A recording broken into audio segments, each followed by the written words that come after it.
Discouragement can creep in secretly. Discouragement is so bold that it will even hide behind a smile. It will always ride to work with you. And if it doesn't catch a ride going to work, it'll catch a ride on the way back home. Whoever stays down is a loser who fail and get up, fail and get up, fail and get up. That is a winner. That is a winner. Because it takes courage to put yourself out there and try to get a little better. I think those who learn to endure hardship, struggle, challenge, difficulty, pain, failure, that's one side of that. And I just learned to be comfortable being uncomfortable. If you play it safe, you won't have much of a life. Life is risk. Well, let me tell you something. Don't be afraid of failing, because there's nothing wrong with failing. What is not okay is that when you fail, you stay down. I love that I feel bad when I don't do a good job. Guilt is a tool. Guilt is a weapon. Most people hate that about themselves. I love that feeling. I'm like, I didn't do a good job though. Next time I will. So some people, guilt is discouragement. Other people, it's a signal for learning.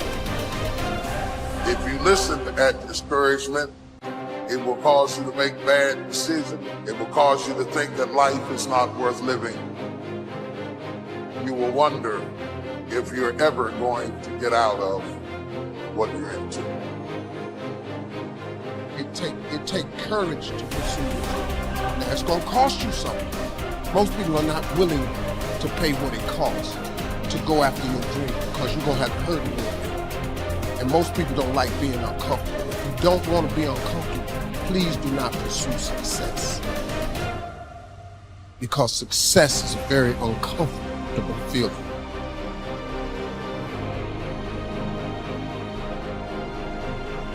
If you advance confidently in the direction of your own dreams and endeavor to live the life which you have imagined, you will meet with a success unexpected in common hours. Success is an inner process. Success is something that you bring to everything you do in your life. Today, if you ask me, what does it take to be happy, give it you one word: progress. Progress equals happiness. When you're making progress in your body, even if you're not there yet, you feel good. We gotta grow, we gotta make progress. It's easy to make progress in the beginning of something. There is a power in mastery.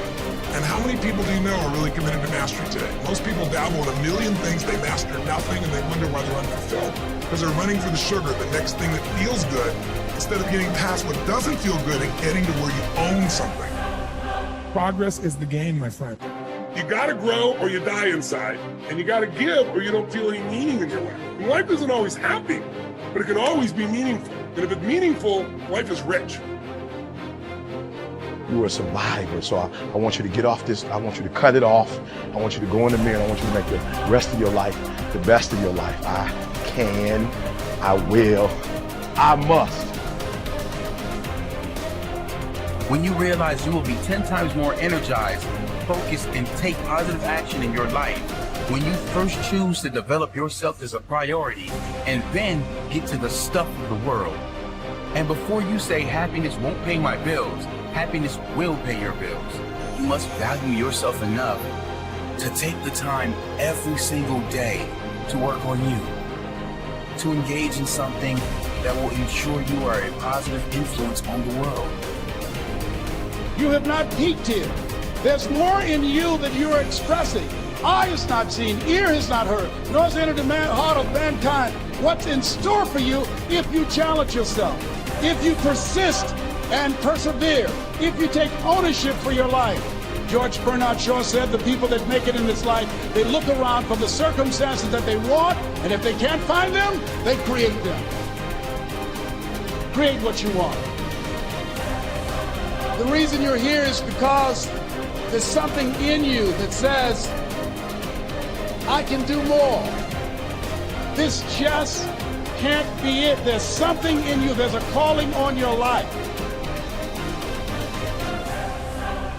I want you to know that no matter where you are in life, no matter how low you have sunk, no matter how bleak your situation, this is not the end. This is not the end of your story. This is not the final chapter of your life.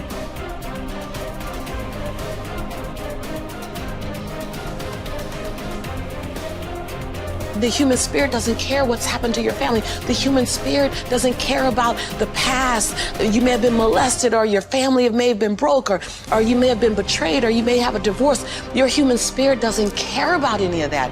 Your human spirit simply says, what's our command for tomorrow?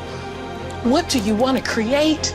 It's not keeping score. Your brain is keeping score, because your brain is designed to keep you safe. Your soul, your intuition, your human spirit is designed to make you soar. And when you get to the edge of that stage, your brain will always tell you to step back. It's always going to tell you to step back, because you can fall. Always. It's going to tell you to step back. Because before you fail, the last time you did this, you saw someone else fail. You could hurt. You could be off work. It's going to tell you. It's designed to keep you safe. So you have to be willing to play between your brain and your soul. And on some days, you got to just listen to your soul.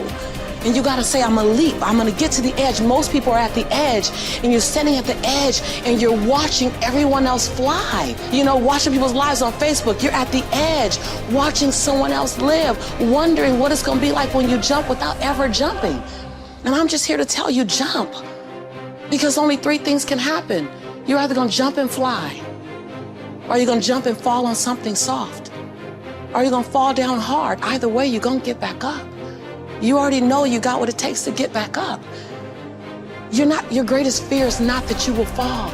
Your greatest fear is that you will live a full life and never fly, that you never leaped. You're not afraid of dying. You're afraid of dying before the world sees who you really are, before they really get your fingerprint, before they really feel your breath, before they really get your contribution, before they really feel you. That's what you don't want to happen. You don't want to leave this place without us knowing you were here. All I'm doing is giving my dream a chance. And I'm not extraordinary.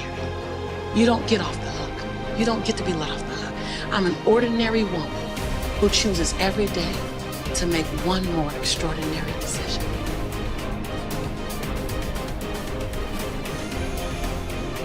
What I'd like you to do right now, I want you to think about your dream. Think about your dream right now and envision it. I don't know what that dream is that you have. I don't care how far-fetched it might appear to be. I don't care how disappointing it might have been as you've been working toward that dream. But here's what I know, that dream that you're holding in your mind, that it's possible. See, sometimes we can't say, I can do that. But what we can say, that it's possible that I can have my dream. As we run toward it, as we work on it day in and day out. And most people don't work on their dreams. Why? They stop growing, they stop working on themselves, they stop stretching, they stop pushing themselves. These are not risk takers. Most people have done all that they're ever going to do. They raise a family, they earn a living, and then they die. But people who are running toward their dreams, life has a special kind of meaning. That in the process of working on your dreams, you are going to incur a lot of disappointment, a lot of failure, a lot of pain, a lot of setbacks, a lot of defeats.